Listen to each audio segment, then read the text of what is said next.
Hi everyone, welcome to yet another session on AI/ML for the product leaders. So the topic we are going to cover today talk about MOE, that is mixture of experts. We'll understand why and what are the aspects that we need to consider when we are going for massive MOE model deployment in production. We'll talk about the motivation behind the same, and we'll look at the prospects of the challenges we are currently seeing in the implementation.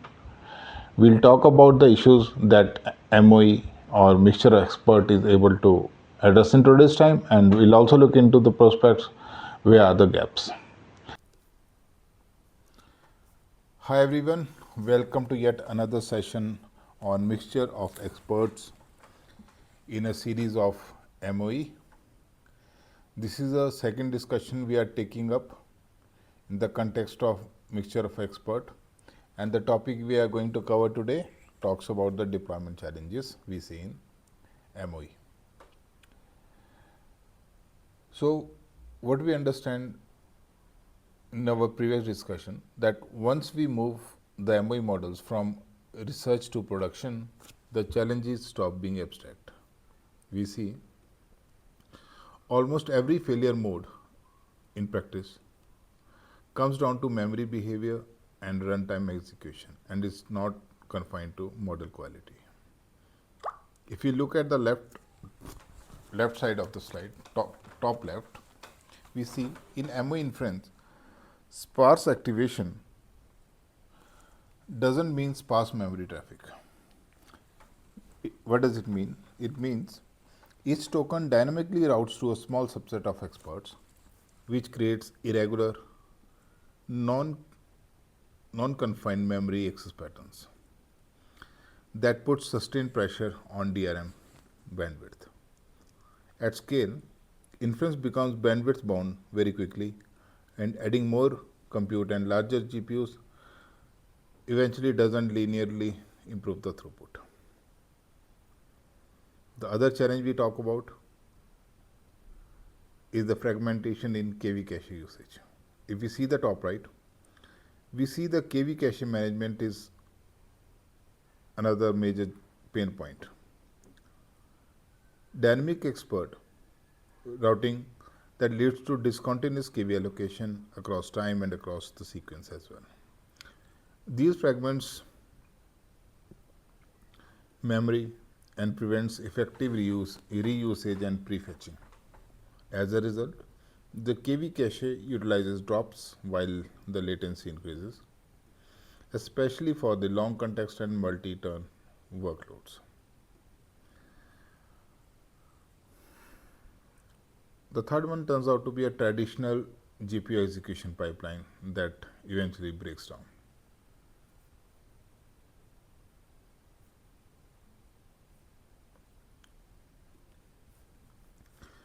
If you see it,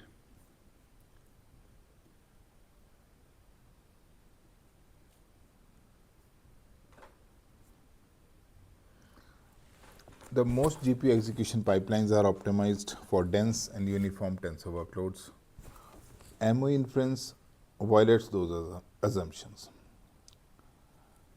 Means, as we know, we get in the real time the uneven expert execution, the imbalanced workload across the infrastructure, and poor kernel fusion opportunities. So even though MOE reduces theoretical flops, real-world efficiency often degrades without a sparsity-aware runtime.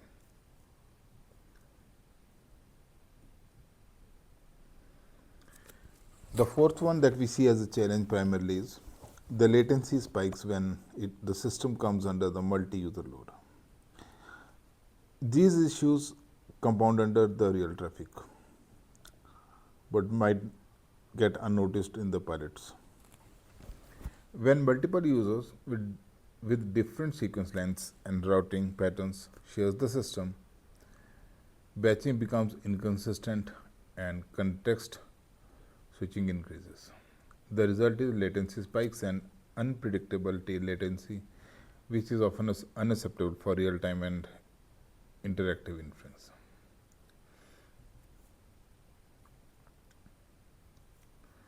So what we see,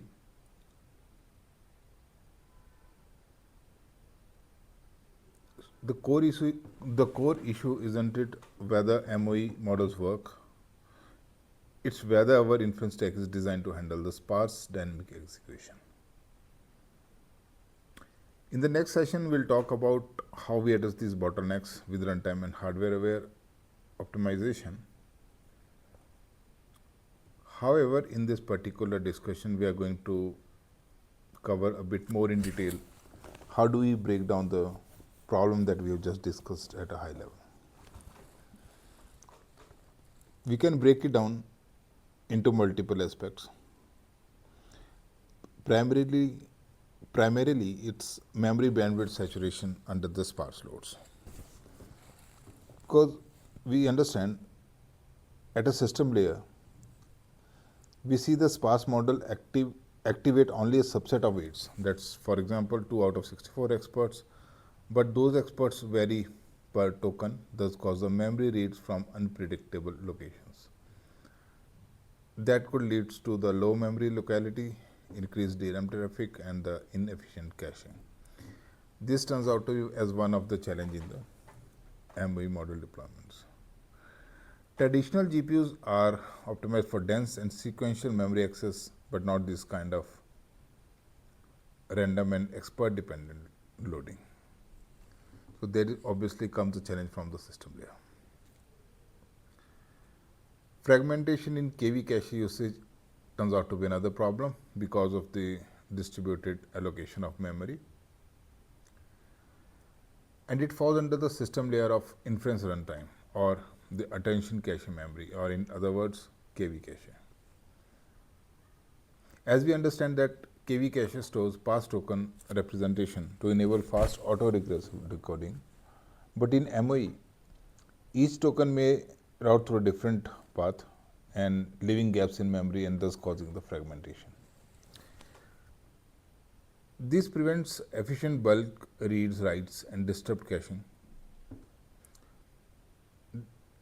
degrading throughout, especially when long context sequences come in picture.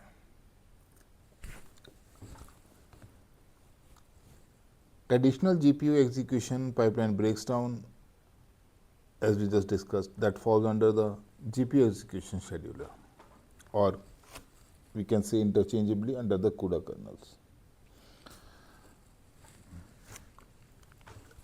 CUDA and GPU thread execution pipelines are designed for the dense tensor ops and not conditional and sparse ones. Expert routing introduces control flow divergence and non-uniform memory access, thus reducing the parallelism and underlying compute cores. And eventually, as we discussed, the latency spikes under the multiple user load. That again falls under the system layer of inference scheduling and queuing. Means we see under real-time workloads, queries arrive asynchronously. If batching is not smart or delayed waiting for similar queues, latency eventually would spike. And the fragmented cache plus the unpredictable routing eventually adds up to non-deterministic latency, and especially the tail percentile, what we call P95 to P99 ratio, aspect ratio. So these are the challenges that we primarily see in MOE deployment. I hope we had a good discussion on this topic, and we'll be covering the aspect of VLLM and the page intention in the subsequent next session. Thanks for being there.